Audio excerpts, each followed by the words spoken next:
Dr. Darshini Modi, obstetrician and gynecologist, fellow in assisted reproductive technology at Wings Hospital, Ahmedabad. पिछले video में हमने देखा था कि जो आईवीएफ की ट्रीटमेंट हम स्टार्ट करते हैं उसमें हार्मोनल इंजेक्शन होते हैं, तो वो कैसे देना होता है और क्या होते हैं। आज के वीडियो में हम देखते हैं कि आईवीएफ की ट्रीटमेंट का थर्ड स्टेप होता है, वो होता है ओवम पिकअप का स्टेप। तो आज के वीडियो में हम ओवम पिकअप के बारे में देखेंगे। पिछले वीडियो में जैसे मैंने बताया था वैसे कि फाइनल मैच्योरेशन ऑफ ओसाइट के लिए हम एक इंजेक्शन देते हैं जिसको हम ट्रिगर बोलते हैं। वो इंजेक्शन देने के बाद 33 to 36 आवर के बीच में हम ओवम पिकअप की प्रोसीजर करते हैं। ओवम पिकअप का मतलब है कि हम जैसे देखने जाए तो ओवम का मतलब है कि अंडे और पिकअप का मतलब है कि अंडे को बॉडी के बाहर खींचना। अभी आपको ऐसा होगा कि अंडे तो बॉडी के अंदर होते हैं, तो उसको हम बाहर कैसे खींचते हैं, तो ये आपको मैं पूरी प्रोसीजर कैसे करते हैं ये मैं आपको बताती हूँ। उसके पहले मैं आपको ये बता दूं कि ये प्रोसीजर होती है वो एनेस्थीसिया में होती है। दो तरह के एनेस्थीसिया हम यूज कर सकते हैं। एक एनेस्थीसिया होता है कि जनरल एनेस्थीसिया, जिसमें पेशेंट को कंप्लीट बेहोश कर देते हैं और ओवम पिकअप की प्रोसीजर करती है।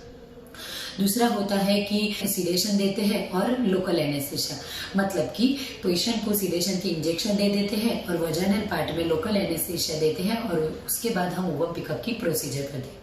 अभी डॉक्टर को जो भी कन्वीनियंट होता है वो एनेस्थीसिया यूज करते हैं और वो सेंटर टू सेंटर वेरिएशन रहता है। उसके बाद हम अब देखते हैं कि ओवम पिकअप की प्रोसीजर हम कैसे करते हैं। तो जो ट्रांसवजाइनल सोनोग्राफी, मतलब कि जैसे मैंने बताया था वैसे इंटरनल सोनोग्राफी के थ्रू माध्यम से हम ओवम पिकअप की प्रोसीजर करते हैं।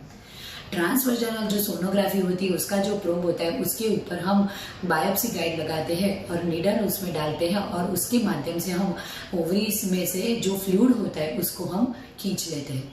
उसके साथ हमने एक सक्शन मशीन अटैच किया होता है, तो मतलब कि जो ओवम होते हैं, मतलब ओवरी के अंदर ओवम होते हैं, उसके अंदर जो फ्लूइड होता है वो हम खींच लेते हैं।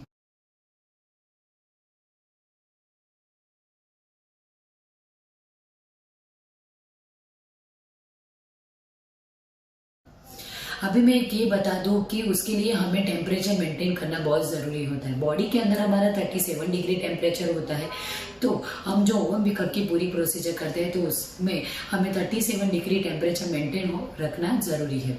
और उसके बाद हम जो अंडे होते हैं उसको हम एग में बेच देते हैं। ये हुई पूरी ओवम पिकअप की प्रोसीजर।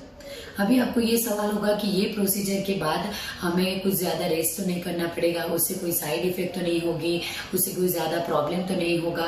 तो ये मैं आपको बता दूं कि ये जो ओवम पिकअप की प्रोसीजर होती है वो मिनिमम 15 to 20 मिनट की प्रोसीजर है और ये प्रोसीजर के बाद 15 या 30 मिनट्स में पेशेंट को तो होश आ जाता है। उसके बाद पेशेंट पानी पी सकता है, जूस ले सकता है और 1 घंटे में तो चल फिर सकता है और 2 घंटे में हम पेशेंट को छुट्टी दे सकते हैं। आपको ये जानकर शौक होगा कि लाइक कभी ऐसे बहुत सारे पेशेंट होते हैं वो मॉर्निंग में उसका ओवम पिकअप हो जाता है और दोपहर के बाद तो वो जॉब पे भी जा सकते हैं। आपको ज्यादा से ज्यादा एक दिन की, मतलब कि जिस दिन ओवम पिकअप की प्रोसीजर हुई उसी दिन रेस्ट लेना होता है, बाकी दूसरे दिन से आपका रूटीन काम चालू हो जाता है। हाँ, ये और एक बात है कि कभी कभी पेशेंट को लोअर एब्डोमिनल पेन की, थोड़ी माइल्ड लोअर एब्डोमिनल पेन की कंप्लेंट रहती है। तो ये उसका रीजन है कि हमारी जो ओवरीज होती है वो हाइपर स्टिमुलेटेड ओवरी है। जैसे मैंने आपको बताया था कि नॉर्मल हमें प्रेगनेंसी के लिए तो एक फॉलिकल चाहिए होता है, पर हम आईवीएफ की जो साइकिल करते हैं उसमें हमें मल्टीपल फॉलिकल चाहिए होता है। उसके लिए हमने ओवरी स्टिमुलेटेड की हुई होती है, तो ये हाइपर ओवुलेटेड ओवरीज होती है, तो उसकी वजह से हमें थोड़ा 1-2 दिन तक माइल्ड एब्डोमिनल पेन रहता है। या कभी कभी कोई पेशेंट को ऐसे कंप्लेंट रहती है, मतलब कि वजाइनल सोरनेस या वजाइनल डिस्चार्ज और माइल्ड एब्डोमिनल पेन की थोड़ी बहुत कंप्लेंट रहती है, बाकी कोई ज्यादा सीरियस कंप्लेंट या ज्यादा कोई सीरियस साइड इफेक्ट से नहीं होती है। ये ओवम पिकअप की प्रोसीजर करने के बाद हम जो पिकअप किए हुए अंडे होते हैं तो वो हम उसको लैब में भेज देते हैं और उसके बाद उसकी आगे की प्रोसीजर चालू होती है। तो ये हुई पूरी ओवम पिकअप की प्रोसीजर और आगे की वीडियो में हम लैब प्रोसीजर में क्या होता है वो हम देखेंगे। अगर आपको मेरा वीडियो पसंद आए तो लाइक कीजिए, शेयर कीजिए, सब्सक्राइब कीजिए। Thank you.